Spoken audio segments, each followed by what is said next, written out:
এটা হচ্ছে আদা রসুন লঙ্কা বাটা, তো এটাকে বেটে বেটে নিয়েছি।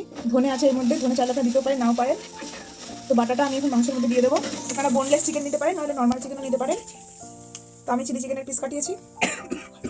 নিয়ে যে মটরশুঁটিটা নিয়েছি, হ্যাঁ, নিয়ে তার সেটাকে মানে শুকনো কলাই বেঁচে ভেজে নিচ্ছি, দেখতে পাচ্ছেন আপনারা। এরপর এতে বিনুন দিয়েছি, লঙ্কা গুঁড়ো দিয়েছি, দিয়ে নাড়ছি নাড়ছি নাড়ছি। হ্যাঁ, এরপর দেখে অন্য জায়গায় পারলে দেখলে দেখতেই পারেন, আমি যেহেতু পুনেতে থাকি তো আমি ওখান থেকেই এনেছি। তো এই মশলাটা ভালো করে দেখে নিন।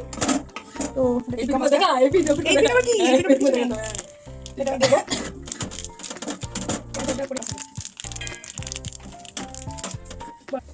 আমরা একটু নুন দিয়ে দেবো, নুন স্বাদ অনুসার একটু দেবো।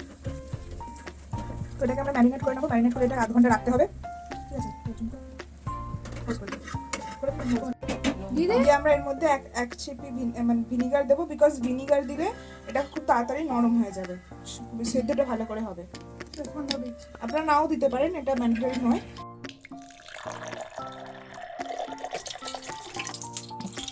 তো ভালো করে ম্যারিনেট করে নেবো। দেখতেই পাচ্ছেন তেলটা গরম হয়ে এসছে।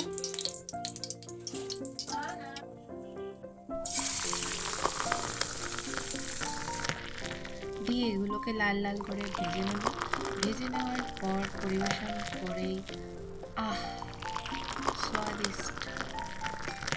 তো আপনারা এটা বাড়িতে বানাতে পারেন। যদি এই মশলাটা না থাকে, এটাকে চিকেন টিক্কা মশলা বলে।